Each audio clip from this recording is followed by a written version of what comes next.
Coming live from Pittsburgh, Pennsylvania, USA is our guest tonight. Welcome to this very special edition of the KJ Masterclass Live, the show which ensures that you profit from your time spent here with experts, either through the industry insights, information, or simply learning from them. And today we have Jason Cercone, podcast guesting strategist, author, voiceover talent, and experienced podcaster. In fact, he is the host of a famous podcast called Evolution of Brand. Welcome to the show, Jason. AJ, thank you so much for having me, my friend. I love your show, and it's great to be here to talk with you and everybody else that's listening. It's going to be a great time. Thank you. And we'll be talking about how can brands tell their best stories in the best manner in next year, which is just a few days from now. And what better than podcast guesting for brands or even individual coaches and individual entrepreneurs and solopreneurs and whatever they are. But that's the best medium for anybody. So firstly, Jason, before I come to talking about podcast guesting, how it can be the greatest digital networking platform. First, tell us about you do it day in and day out about evolution of brand.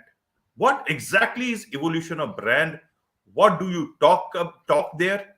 Who exactly are your guests, and what do you focus on? And right now you are focusing much more on coaches and all, but this is just my guess. I want to hear it from you so that straightway the audience gets the cream of what you are all about. It's about evolution of brands. Please tell us about it. Absolutely. Yeah. Evolution of Brand really was and is the amalgam of all of my podcast experience. I've been in the podcast space for about 8 years now, coming up on 8 years in January. And I've loved every minute of it and done a number of different shows on my own and helped others launch shows, helped others become guests on shows. I've really had a lot of work in the space. And when I sat down in the initial planning process of Evolution of Brand, I knew that I wanted to encapsulate all of this experience that I had gained, but I really wanted the show to be something that I could be completely proud of and something that I knew I was going to hang my hat on as my podcast. This is my show. I'm going to run this show as long as I possibly can. And I really want to have a good focus on helping entrepreneurs and professionals come on the show and tell their story. But anyone in that space that's listening, learn from these tremendous professionals that have blazed the trail and laid out some great plans and blueprints for all of us to learn from. When someone tunes in, I want them to be able to learn. I want them to feel inspired. I want them to know that if they're struggling right now, they're not alone. We've got all of that covered and then some on Evolution of Brand. And over the past year and change, I launched it in October of 2021. I've upped it to 2 fresh episodes a week. It's been 2 episodes a week since its inception, but initially I was doing 1 interview and then I would do a recap episode, just throwing in some additional thoughts of my own and talking about the show. And then I would preview next week's episode. But demand got to be so high that for people that wanted to be on the show and listeners saying they wanted more content, it made complete sense to go to 2 episodes a week. And sometimes I'll even throw 3 episodes a week out there just to give the EOB Mafia, which I have deemed my audience, exactly what they want. And again, knowing that I wanted this show to be something that I could look at when I'm at the end. I want to be able to look back on things that I did and say, wow, that was something impactful, and that's going to continue to inspire people for generations to come long after I have floated off this little blue marble that we live on. That was really what was the inspiration for me to make something that I continue to evolve every week with the content to speak to the title of the show. But really, it's just been one of those passion projects that's also got a strong business element as well, because I've been able to make powerful connections, meet some phenomenal people. I've worked with several of them, plan to do the same as we move forward with new episodes. And I encourage anybody that's listening to jump over, listen to a few episodes. Let me know what you think. You can drop a review or just reach out to me personally. I love to get feedback on the show to make sure I can make sure that I'm keeping it on the right path for everybody that's listening. And if I hear an improvement that makes sense, I'm always happy to inject that into my strategies. Right, right. And earlier you were focusing more on leaders and professionals, and now currently you are helping coaches and consultants build their leadership as podcast guests. Mhm. Jason, through this question and through evolution of brand, I wanted to focus on this part itself, that how podcast guesting is the best way to tell your brand story in 2023. Why do you think podcasts help establish authority in the space of professionals or leaders, whichever sector they are in? Why do they believe that way? Why do you think that is the case at the moment? Because you do it day in and day out, and you see it from very close. The amount of value they are getting from podcast guesting, Mhm. as well as you in terms of able to help them focus on achieving leadership in their space. How do both the things meet? What is it that works when you are talking about podcast and podcast guesting? There are a number of factors that we can talk about. I'll try to simplify it to the most important elements. With podcasting, when I look at compelling podcast content, I feel that the best podcasts are always rooted in storytelling. And if you are able to either create a podcast of your own where great stories are told, or you lend your expertise to podcasts as a guest, if you're telling a good story that can relate to the listener and make them fall in love with you, so they follow your call to action, they come check out what you're doing. That's what it's all about. And the brands that are excelling these days are the ones that are killing it in regards to storytelling. The podcast platform gives you the best stage for telling your story.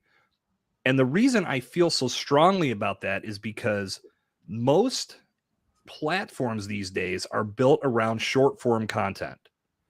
Your TikToks, YouTube shorts, Instagram reels. We are consuming so much content at such a rapid pace these days that it's not always easy to find a brand that you can latch onto, because we're scrolling through all of these different feeds. But with a podcast, if someone commits to listening to a podcast, as long as the content is compelling, because it is easy to bail out if you show up for a podcast and you say, oh, this looks good, I want to listen to this, but then you get a few minutes in and it's nowhere near what it was billed as, you may walk away and go find another podcast. But for the most part, if the podcast is delivering on its advertising, this is exactly what you showed up for and we're going to deliver, you now have somebody's attention for 20 minutes, for 30 minutes, for 45 minutes, maybe even longer. And there aren't a lot of platforms that allow that type of time for someone to fall in love with you these days.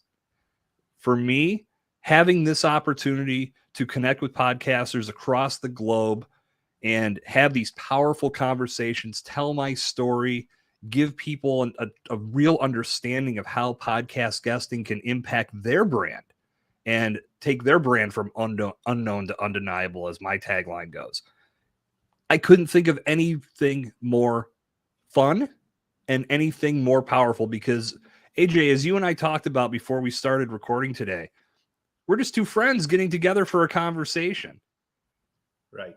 And when you remove that veil of this is some type of stressful interview and I have to make a performance, it makes this whole experience so much better. And in all of that, because you're relaxed, because you're confident, because you're telling your story, because you're geeking out about what you're passionate about, you can accomplish so much. And that, to me, is what can help take your brand to the next level and truly establish your thought leadership in your niche.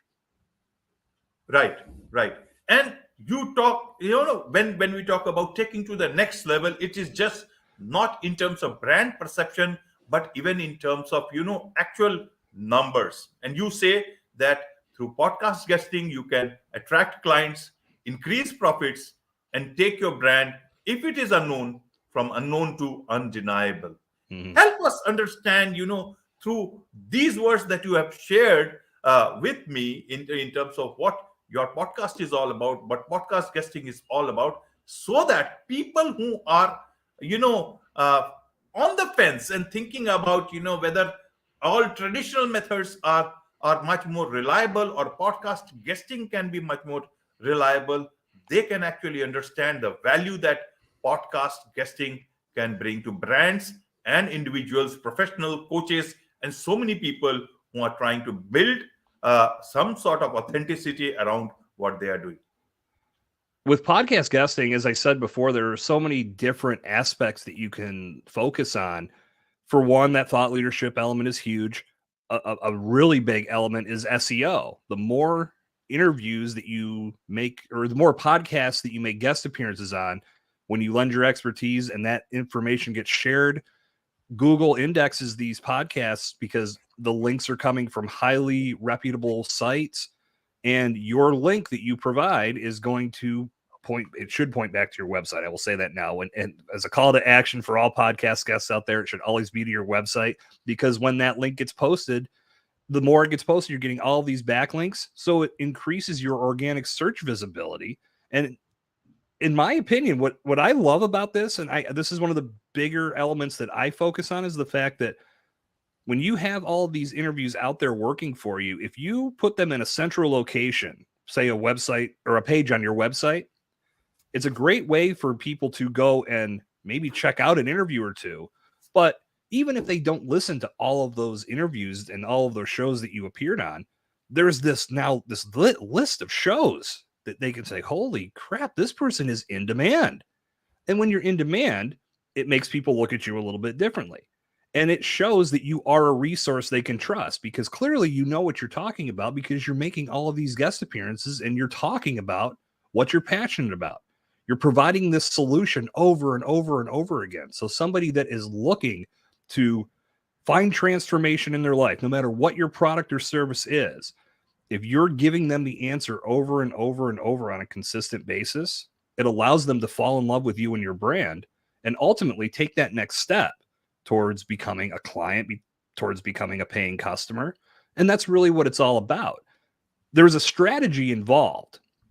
And that's where I feel some people miss the mark, thinking we'll just go on a few podcasts here and there, and that's going to be what solves the puzzle. And then when that doesn't work, this doesn't work for me, I'm going to go to something that I'm used to. And they may fall back on social media or whatever the case may be. But what I put pride in with what I do, I don't just get people booked on podcasts. I have a very comprehensive training program to make sure that anybody I'm working with understands all of these elements that I'm talking about now, and these elements plus many more. If you focus on these items and you put them in play with each and every guest appearance you make, you're going to set yourself up for tremendous success when the interview goes live. But you may also create opportunities to sell your product or sell your service before that interview even goes live, because you're treating it as a relationship building experience versus this one-time transaction. And if you show up with that mind or that attitude and that mindset, you put yourself in a way better position to win, because that host may need exactly what you need. They may have 5 people in their circle who need exactly what you're offering, but you have to show up and help them create compelling content so they can grow their podcast. And this is why we all have to work together. Collaboration is huge. And if we're thinking collaboratively, we're all going to win. And there's so much that can be accomplished when you do that.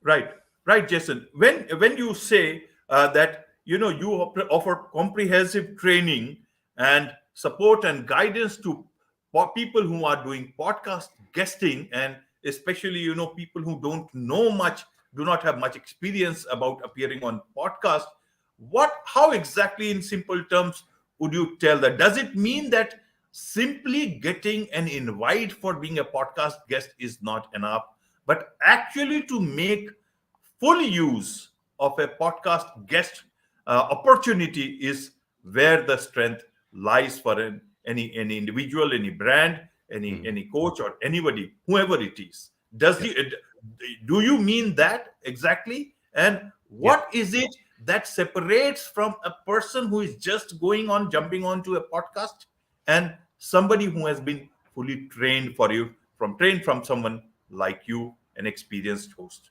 and That's an strategist? excellent question, AJ. And for me, it's all about maximizing ROI. You can go on any random podcast that you want, but if it doesn't align with your objectives, your message is going to fall on deaf ears and more than likely not lead to anything. So all you're really getting is practice. But if you're going to get practice, you should get it by talking to an audience that makes sense for you.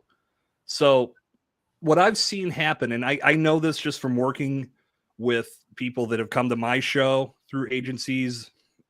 I've worked with people that I've found on my own, and I can tell if they've done any type of training. And there are a number of things that I look at to make sure that a person knows exactly what they need to do. The biggest indicator to me is if a person just goes into sales mode. And a lot of people will treat a podcast platform as this opportunity to just sell, not realizing that is a total turnoff. In many cases, if that's what someone does when they show up, that podcast won't even get aired because the host knows my audience isn't tuning in for an infomercial. And if I put this in front of them, they may leave and never come back. And therefore, you can't grow your show.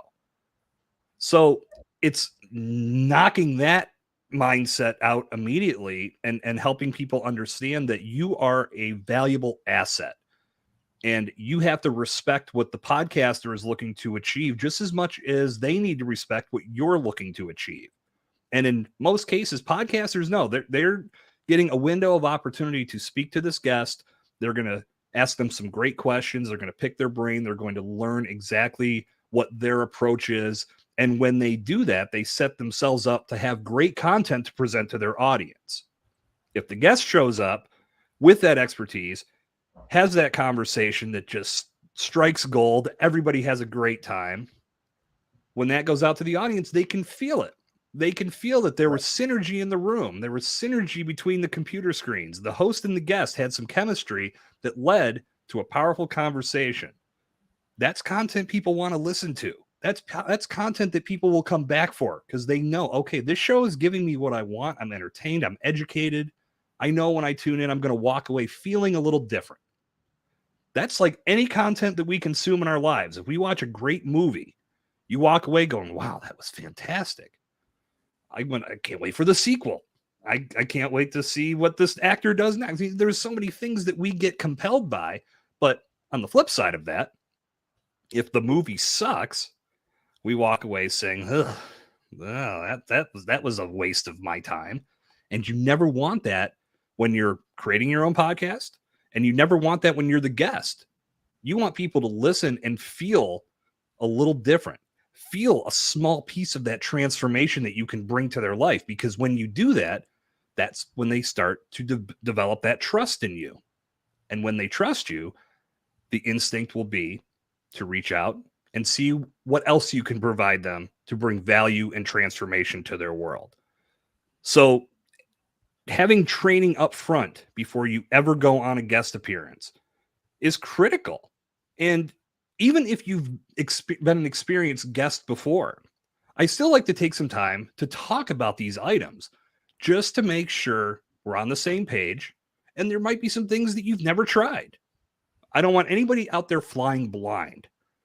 So before we get you on shows that are aligned with your objectives, it's all about having a clear understanding of what you want to achieve, but how you can also help that podcaster achieve their goals. So when you work together, everybody hits a home run. Right. Now, Jason, you say that you are just not another booking agency. And I know of many agencies where podcast, guesting, they manage for their clients is either an extension of a public relations firm or it's a purely podcast agency itself. They keep on managing a lot of people, a lot of guests and brands and whoever they have as clients. What is it if you look at it from a guest point of view, it's a say a small business or a small entrepreneur, a coach who is looking to understand the nitty gritties in a very nice manner. How would you tell that he or she decides what is better for him? A big podcast agency, a big public relations company which also manages podcast guesting for their guests, Mm. or a sort of a boutique firm or an individual who knows about these things as like the back of their hand. How would you differentiate what you offer in terms of an advantage to guests who are looking to make the maximum out of this, the best marketing tool that is available at the moment? I think a lot of it comes down to budget, of course. I mean, you could invest thousands and thousands of dollars into some huge big company, and that's fine if you're in that arena.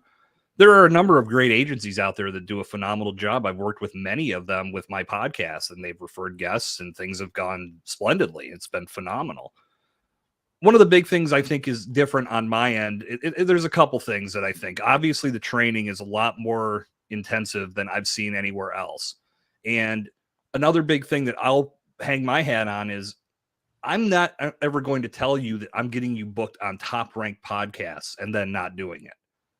We're going to find the right podcasts. If one of them is top ranked, so be it. But we are trying to find the podcasts that obviously have some consistency. We're not going to just throw you on some random shows that spit out an episode every few months.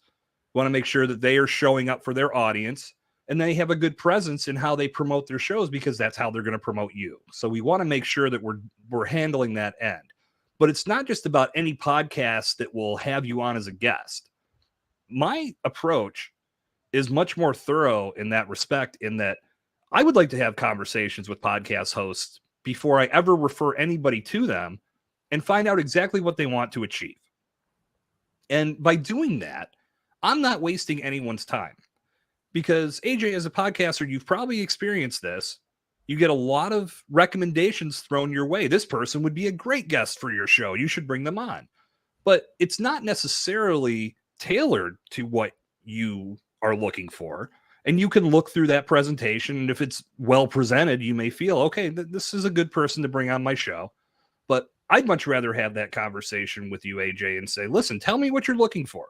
That way, anybody in my client roster that fits the bill of this podcast, I'm going to send them your way. And then you can feel as if, you can feel them out as well. But because I have an understanding of what your show is all about, it makes it much easier to refer the right people to you. Therefore, it's the right person for my client as well. So it's a little bit deeper, and it's not about, the top ranked podcasts in the world. I feel that anybody that's getting started needs to build some experience, needs to learn a little bit more and get their feet wet before they try to go on the Joe Rogan Experience or the Amy Porterfield Show or any of these big podcasts that everybody aspires to get to. Don't get me wrong. There's nothing wrong with that. But it's good to get some experience on your belt. So when you get on the big show, you go on the big stage and hit a grand slam versus striking out. So there's a lot to learn, and there's a lot of value in the smaller audiences and the smaller shows, and having just that innate, powerful conversation with that podcast host, because again, we're looking to create opportunity. It's not just about the interview. It's about the networking and the relationship building that's taking place before, during, and after that podcast interview. When you know how to maximize those items, you can go into each interview with an agenda, but you're always rooted in value, and you know what you want to accomplish, and you know how to do it.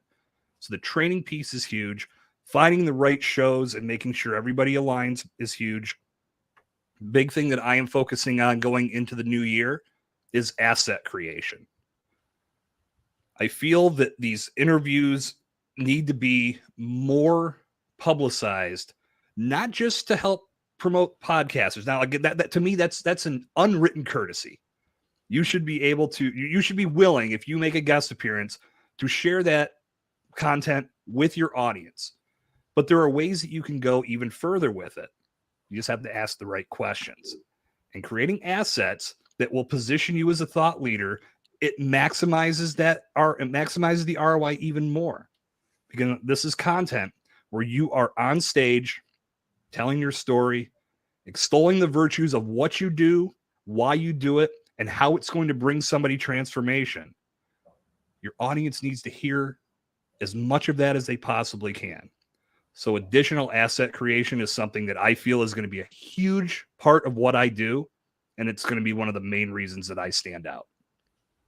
Right, Jason. In fact, when you talked about, sharing of a particular interview by guests, I'll tell you is that my experience has been that when guests come through podcast agencies, uh, several of them, in fact, I would say the maximum number of them, somehow I don't know what their training has been, but they are either not trained for this, or they are not attuned to this, or maybe their mindset is that they are paying a piece to the agency, then they don't need to share. I'm being very open about this.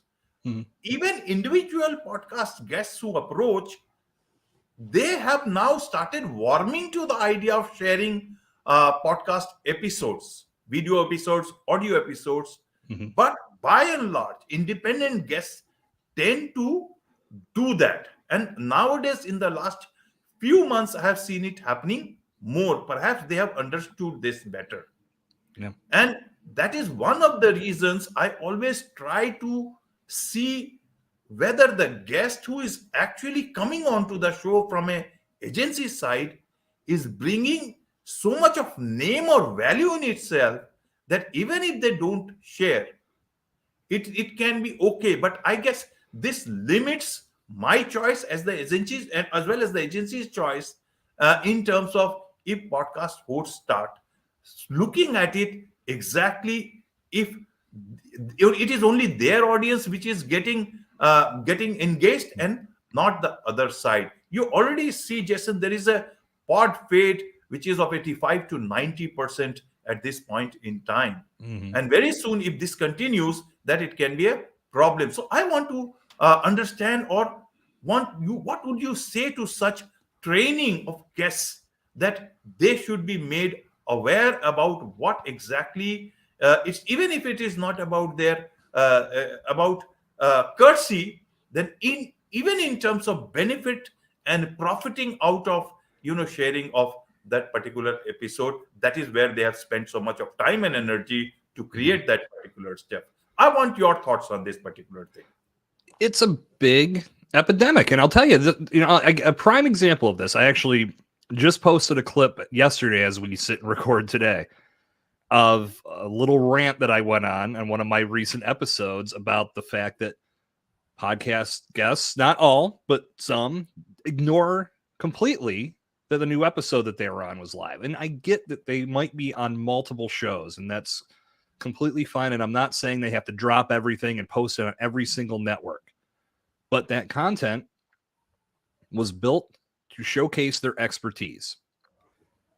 You should be sharing it in some way, shape, or form to let your audience know it's there. Even if it's as simple as putting it on your website. If you have a page that is dedicated to all of your guest appearances, which I highly recommend, you can set this up super quick and then embed a Spotify player so it has a uniform look. It is incredibly simple to do.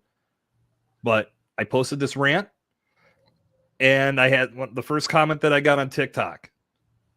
Well, I guess your expectation is that the guest needs to do the promotion for you. It's your show. You need to market.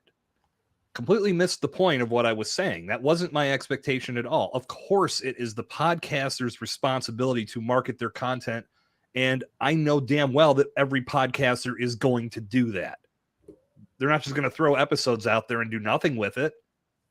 But from the guest side, it's not that you're just helping that podcaster promote their show as a thank you for having you as a guest. It's that content that further solidifies you as a resource in your space.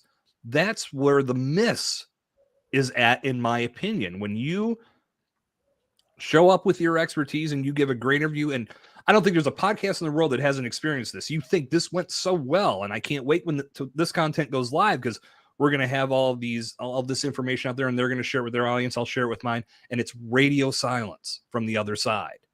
They do nothing. It happens to us all. And you can't hold a gun to somebody's head either. But my point is, if you are utilizing podcast guesting as a legitimate strategy in your brand building initiatives, and you are taking the time to go on podcasts and lend your expertise and tell your story, you need to put that in front of your audience as well. It's great that you're impacting that new audience, and that's one of the big benefits of podcast guesting. Each and every time you go on a new show, you get to impact a new audience. And in that audience is going to be potential leads and then customers, brand advocates, right on down the list. But you also have this built audience of your own that can benefit from hearing over and over how much you know about this subject. Right. And that's going to continue to solidify in their mind, I have invested in the right person or the right brand. That's my point with it. And again, when you do that, again, it's all about that synergy. It's all about working together. It's that collaboration that the podcasting world offers. But that's a big miss. If you're not taking time to do that and let your audience know that here's another piece of content out there saying that I know what I'm talking about and I can help you solve your problems, you really cost yourself opportunities. And that's a big part. Like I said, anybody that works with me will never experience that because I will make sure that this content is shared properly. Right, Jason. So that brings me to another point is, firstly, we talked about sharing of episodes and where they are actually having that big miss. And the other part is that from the initial stages itself, whether the guest is coming through a podcast agency or an individual guest or through any of the podcast matching places or marketplaces, wherever they are coming in. Mm-hmm. What are the mistakes that they are making in terms of pitching as podcast guests, presentations, and even their outreach strategies? And you tell some of them suck. Can you specify that, tell that in a manner so that people don't do all the things deliberately, but they can be making the biggest mistakes for which they are working so hard. And even people who are in good positions, in good hands, and who have got their brains, but somehow they don't understand this new medium, which is such a fast growing medium and which can be milked maximum to their advantage, not just today, but also in the coming days. And 2023 is such a huge opportunity in terms of podcast and podcast marketing. Yeah, any podcaster listening to our conversation today, AJ, and I'm sure you can attest to this. I know I can. We get inundated with potential great guests for our show. And again, this is why I feel taking it a step further to know if it makes sense to say, hey, I've got somebody for you because you've taken time to build a relationship with that podcaster versus just firing off a bunch of recommendations. There's more of a science to it on that end, but I will say that a lot of the outreach strategies that people have, if they're doing it themselves and sometimes from an agency standpoint, and I'm not saying, again, there are some agencies. Sorry to interrupt. You got to be much more open. You are a contributing author to the best-selling PodMatch Guest Mastery book. You can't just, play both sides. You got to be a bit more open because you are helping them. You are helping them to make the best out of podcast guesting. Yeah. It is such a wonderful tool that if made use of well, can actually be so profitable for whoever wants it to be. Yeah, I mean and that's what I'm saying. Like, I think most of the strategies revolve around spraying and praying, I should say. So if you're just throwing your name at any random podcast, hoping that a couple of them respond so they can put you on their show, that's not targeted. So you might not end up on a show that speaks to your zone of genius, and therefore your message is going to get lost. So that's a waste of time for everybody. Another reason why this whole spraying and praying thing is no good is the fact that when you are reaching out to any podcast, and I mean, honestly, this even goes beyond the spraying and praying. If you're just putting a list of accolades in front of somebody and giving them, that's the reason why they need to bring you on the show. No, because again, Your objective as a podcaster is to create great, valuable content for your audience. And just because somebody is a 7-figure earner and has 3 Porsches in the garage, awesome. I mean, anybody that's accomplished these things, that's fantastic. And I know that a lot of hard work went into that, but the outreach needs to tell me, the podcaster, what you, the 7-figure earner, is going to bring in regards to value to my audience. Don't just reach out cold. Actually listen to the content to see if it makes sense.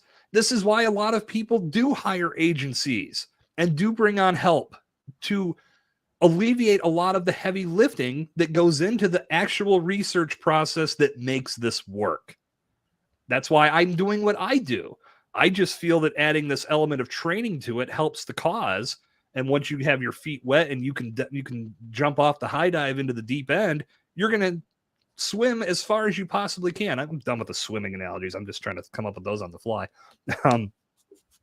You can't just lean on a list of accolades. You actually need to reach out with a purpose.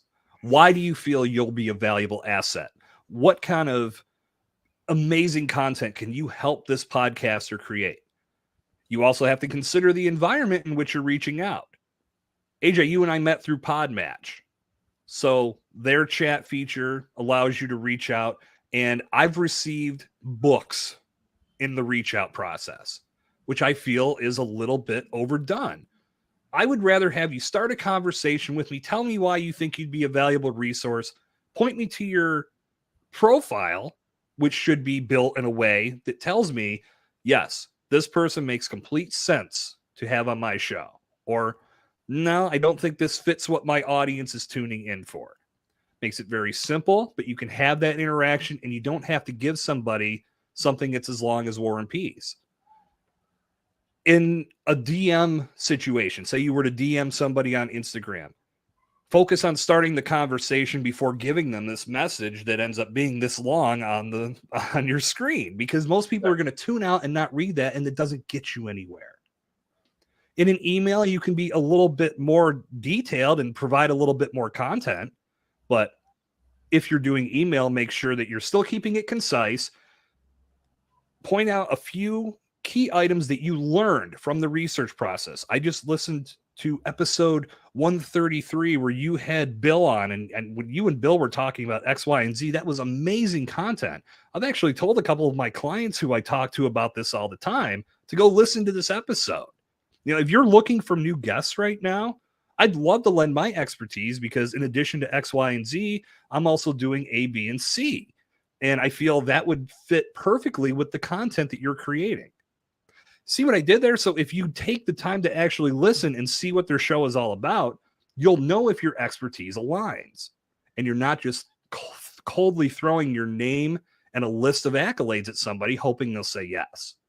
So there's a system and a process to doing this right. And when you understand all these ins and outs, you can eliminate all of that cold pitching. Now, I will put a caveat on this. Just because you're doing things from a more researched, more professional manner does not mean that every podcast is going to say yes to you.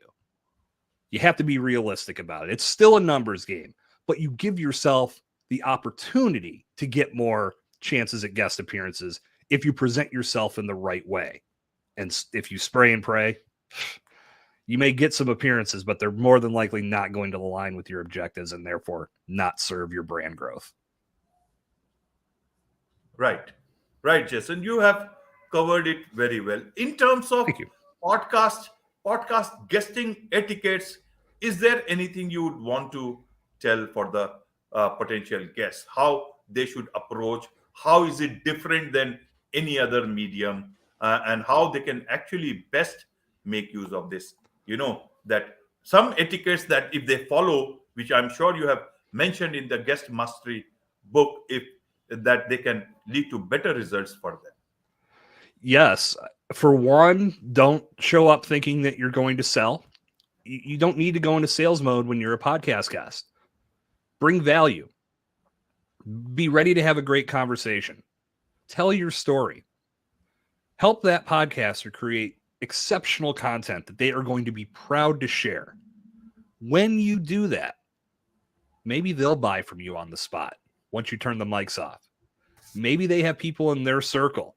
And you're saying, this is phenomenal stuff. I got to introduce you to some people. They need what you have. These are all potential opportunities that present themselves because you showed up with value in mind.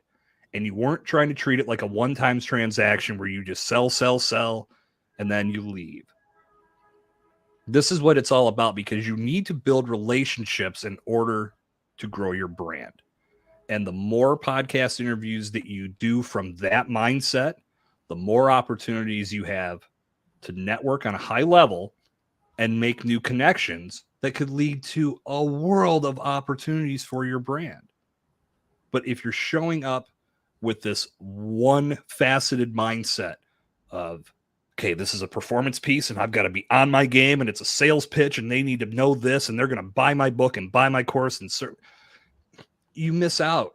You cost yourself huge opportunities because, for one, that episode may never air, as I said before, but B, because you showed up with value, you as the host, AJ, are more likely to tell your audience, go buy what Jason's selling. Go check out what he's doing. That's what you hear podcasters do as they wrap up their shows, because you help them create valuable content that impacts their audience. That impactful content is needed so they can grow, because it has to be recommendable. If I tuned into a podcast and it was nothing but a sales pitch, I'm not going to tell my friends to listen to that show. I'm not going to refer it to my colleagues or my clients or anybody like that. I'm going to just basically write it off like it never happened. But if it's valuable, if it's compelling, if I learned something, if I get exactly what it was advertised to be, I know I may have found a new show for myself to listen to, but maybe I found the resource that's going to help me get that transformation that I'm looking for. Maybe I have 5 people in my circle who need this transformation. You got to listen to this podcast because this is what I learned and it can help you too. That's what podcasters need for content, and a sales pitch will never, ever make that happen. Right, Jason. One of the things a lot of people who suggest about podcast is that they tell entrepreneurs, coaches, and even established companies and all to actually become a podcast host themselves and start their own podcast. But the new trend is about podcast guesting. That can be quite valuable. What would you like to tell them in terms of the value that podcast guesting can bring, and not take all the pain of creating a podcast and have to focus so much on just creating that particular platform for themselves? How do you want to put that? I think it's one of the big misconceptions that in order to leverage the podcast space, you need to have your own show. And believe me, as a podcaster myself and being in this space, I love having a podcast. But I will be the first to tell you, it's a lot of work. There is a lot that goes into producing podcast content each and every week. And to some degree, maybe some of us take it a little bit further than others, but it can completely derail you before you ever get out of the gates. Because some people come in, like I've said this, if I could bottle the energy and the excitement that somebody has when they decide to start a podcast, I would sell that to the world, and AJ, you and I can retire because I'll cut you in too. But that excitement falls away so fast once the work that's involved gets started, because for whatever reason, if you were sold a bill of goods on the front end, it's like, oh yeah, podcasting is easy. You're going to find out quick that it's not, because it takes time to get good at this. It takes time to develop your skill set. It takes time to get an ample amount of content out there for people to really sink their teeth into. Even if you have an established audience in other elements of your world, does not mean they will all listen to your podcast, because maybe they're not a podcast listener. There are some people that just don't dig this medium, but there are millions that do. That's who we're focusing on. But the point is, if you are trying to come into this fresh. You've never done anything with podcasting. Again, first thought you may have, I have to start a podcast. And I'm here to tell you, no, you don't. It makes much more sense. And I've talked to a number of people that have said the same thing. I would be a podcast guest first before I start my own show. The reason for that is because you get to experience podcasting from the other side. You learn more about how this whole process works. You may discover that just being a guest is enough for your brand building initiatives that you never even have to worry about having your own show. I know plenty of people that just show up as a valuable guest, and that's how they build their credibility and build their brand. As you progress down the road, you may discover, you know what, this is a lot of fun. I think it's time for me to start a podcast. Now you've got experience under your belt. You've built a network, so you have some people to reach out to for guests to have on your show. And you didn't spend a bunch of money investing in equipment that you use 5 or 6 times before your show fades away, which is unfortunately what happens with a lot of people. So it makes much more sense to start on the guest end because you get a real feel for what podcasting is all about. You get to build your brand at the same time.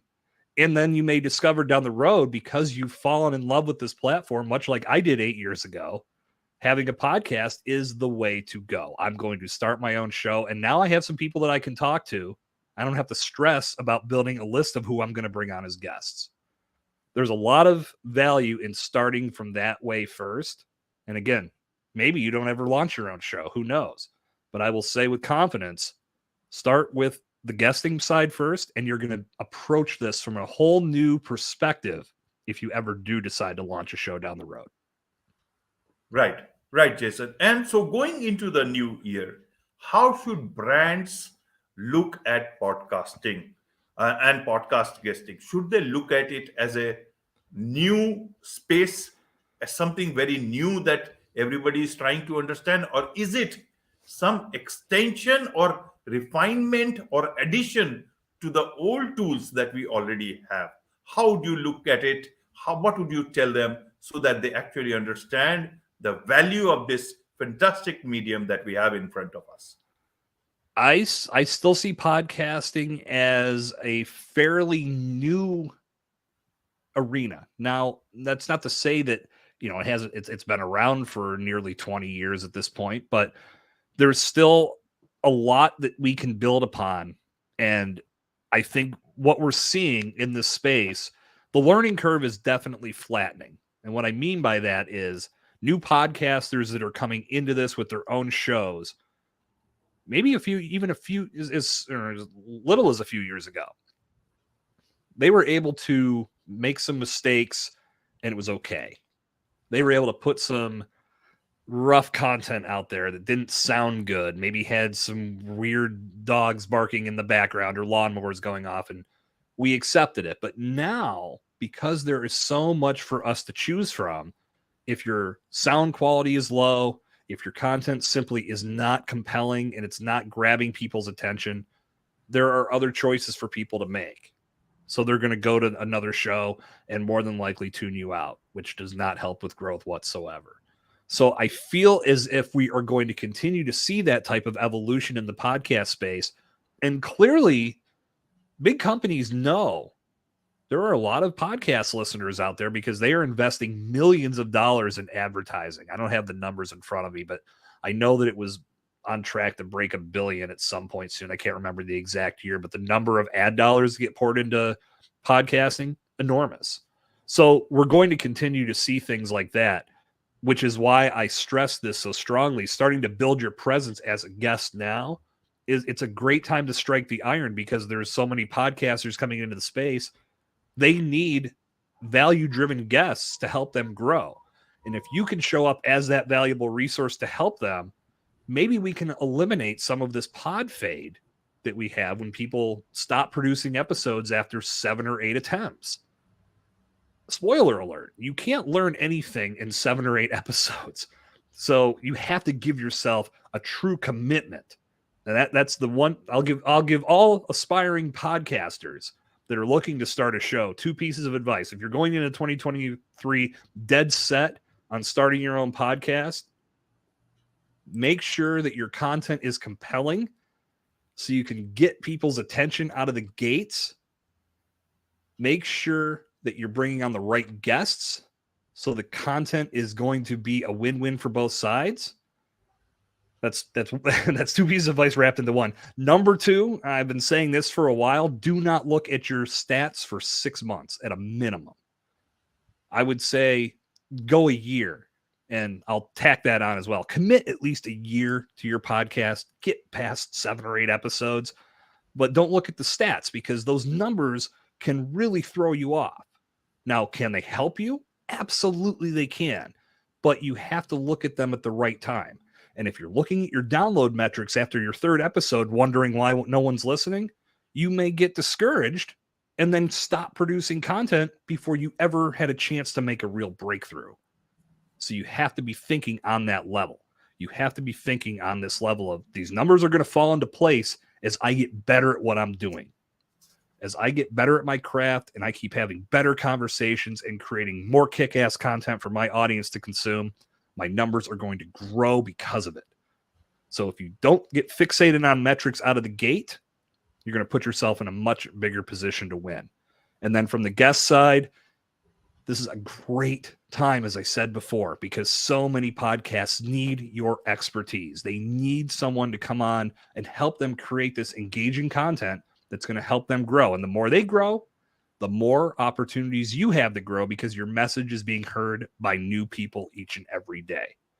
This is a phenomenal time to get into the podcasting space, and I can't wait to see what happens in 2023. Right. And those people who want to learn from you and who want to also earn better through you by taking your advice, by engaging with you, how do they connect with you? How do they do that?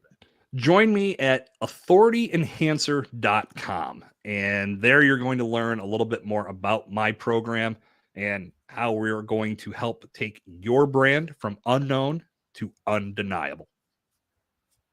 From unknown to undeniable. With this, it's a wrap on this very special edition of the KJ Masterclass Live. Thank you so much, Jason, for your time.